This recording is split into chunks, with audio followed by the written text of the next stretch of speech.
अजमेर से, जहां ख्वाजा साहब की दरगाह के गेट नंबर 5 के पास 3 मंजिला इमारत गिर गई है। दरगाह के पास 16 सीढ़ी इलाके में बिल्डिंग के अचानक गिरने से हड़कंप मच गया। इमारत गिरने के बाद जमा हुए मलबे में करीब 4 से 5 लोगों के दबे होने की आशंका जताई जा रही है। प्रशासन की तरफ से राहत और बचाव कार्य के लिए कार्रवाई शुरू कर दी गई है। एसडीआरएफ की टीम मौके पर है, एनडीआरएफ की टीम भी पहुंची है और लगातार राहत कार्य पूरा किया जा रहा है। तस्वीरें आप देख रहे हैं जिसमें भारी मलबा दिखाई दे रहा है और इस मलबे में 4 से 5 लोगों के दबे होने की आशंका भी जताई जा रही है। पुलिस वहां पर मौजूद है। राहत कार्य में लगातार स्थानीय लोग भी जुटे हुए हैं, लेकिन सबसे पहला प्रयास यही है कि अगर कुछ लोग वहां दबे हुए हैं तो उनको फटाफट से निकाला जाए। लगातार पुलिस के साथ साथ रेस्क्यू टीम भी वहां पर पहुंच गई है और पवन अटारिया हमारे संवाददाता लाइव हमारे साथ जुड़ रहे हैं ज्यादा जानकारी के साथ। सीधा पवन के पास चलते हैं। पवन, क्या कुछ अपडेट है? अभी क्या राहत कार्य में बड़ा अपडेट निकल के आ रहा है?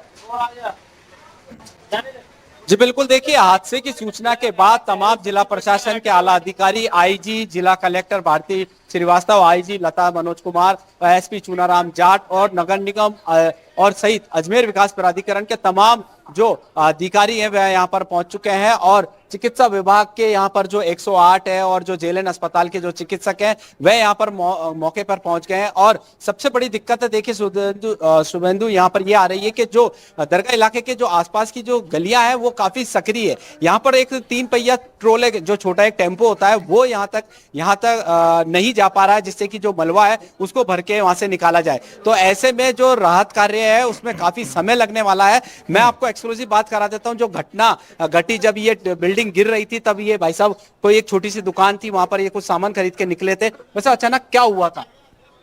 कुछ नहीं साहब, ऐसे सामान अपना लेकर उस दुकान से दरगाह तक घुसे होंगे, गेट नंबर 5 से अंदर गए तो थोड़ी सी देर में एक जैसे ड्रिल मशीन बहुत जोर से चल रही है इस तरीके की आवाज आई तो नजरअंदाज करते हुए आगे बढ़े और पर लेकिन थोड़ी सी देर में अफरा तफरी हुई कि भाई मकान गिर रहा है, मकान गिर रहा है। तो हम लोग जब पीछे की तरफ आके देखे तो आधे से ज्यादा मकान नीचे आ चुका था और जो लोग वहां मौजूद थे, जो फ्रंट पे थे सामने, वो लोग जितना हो सका बच के निकल चुके थे, अपनी दुकानों से भी उतर चुके थे, इधर से भी हट चुके थे, आसपास से जो जितने भी थे वो हट चुके थे।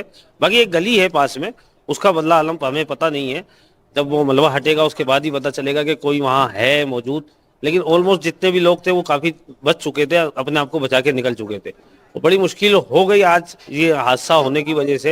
यहाँ पे काफी अफरा तफरी, जायरीन भी काफी आए हुए थे और मतलब एक कुछ बोल नहीं सकता है, इस तरीके से माहौल हो गया था। अच्छा ये बताएं भाई साहब, ये कोई जमीन मकान है, जो बिल्डिंग है होटल थी या घर था और किन लोगों की? ये घर है, वो आपस में उनके विवाद की वजह से ये घर भी खाली पड़ा हुआ था इस वक्त में और लोगों की शिकायत भी थी। कुछ आसपास के पड़ोस वालों ने शिकायत भी करी थी कि ये मकान यथा स्थिति के अंदर में है, बहुत जर्जर स्थिति में है, कभी भी गिर सकता है। ऐसी शिकायत आगे भी दे चुके थे।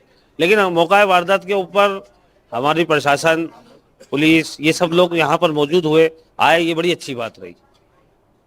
बिल्कुल राहुल, देखिए आज से यानी कि 4 दिन बाद 2812वां उर्स यहाँ पर है और जिला प्रशासन ने ये सभी व्यवस्थाओं का जायजा लेने के लिए कल यहाँ पर एक रूट मार्च भी निकाला था। दरगाह के आसपास के क्षेत्र का एक निरीक्षण भी किया था, क्योंकि देखिए यहाँ पर एनओसी भी नगर निगम के द्वारा यहाँ पर जो होटल संचालक हैं उनको बोला गया था कि भाई अग्निशमन यंत्र आप आपके होटलों में रखें, किसी तरीके की कोई हादसा ना हो जाए। अब जो कि यहाँ पर मौके पर जो स्थिति है वो काफी गली सक्रिय है और यहाँ पर जो बताया राहुल, जो स्थानीय लोग थे कि भाई सबसे पहले जो यहाँ पर कोई एक छोटी सी दुकान थी, जो बिल्डिंग गिरी उसके यहाँ से कुछ खरीद के निकले थे और सबसे बड़ी बात ये इमारत खाली थी। ये एक अच्छी बात रही राहुल, क्योंकि जो दो भाइयों के बीच में ये विवाद बताया जा रहा है।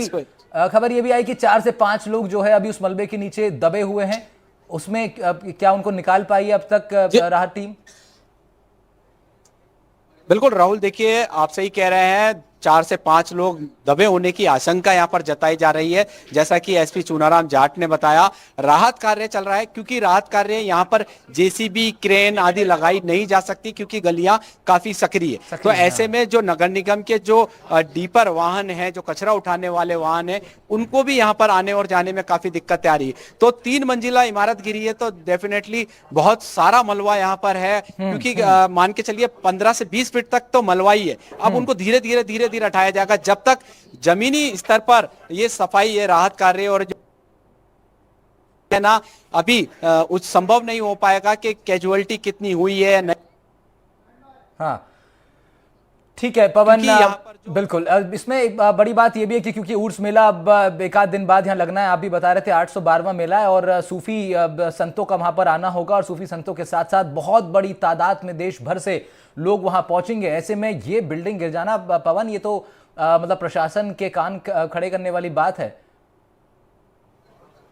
जी बिल्कुल राहुल, आप सही कह रहे हैं। और ऐसे में जो अजमेर नगर निगम है वहां के जो आयुक्त हैं वो भी यहां पर आ चुके हैं। और अब जैसा कि पहले भी कई जर्जर बिल्डिंगों को नगर निगम ने करीब अजमेर में 100 से ज्यादा ऐसी जर्जर इमारतें हैं जिनको नगर निगम ने नोटिस दिया है उन मालिक के भाई आप ये अपने स्तर पर हटा लें, अगर कोई हादसा होता है तो उसके जिम्मेदार आप होंगे। तो ये जो बिल्डिंग है शायद इसी तरीके की थी क्योंकि खाली थी। अब इस हादसे के बाद ज्यादा ये कहा जा सकता है कि प्रशासन ज्यादा सचेत होकर के अब काम करेगा। कई बार कुछ हादसे जो है प्रशासन की नींद खोलने के लिए जरूरी होते हैं। गनीमत ये रही कि इसमें जान माल का नुकसान नहीं हुआ है। हालांकि पवन, हमारे संवाददाता बता रहे हैं कि ये आशंका है कि 4 से 5 लोग उसमें फंसे हो सकते हैं। कुछ देर बाद उसमें नया अपडेट आएगा, उम्मीद कर रहे हैं कि जान माल का नुकसान ना हो। पवन, फिलहाल शुक्रिया आपका तमाम जानकारी के लिए।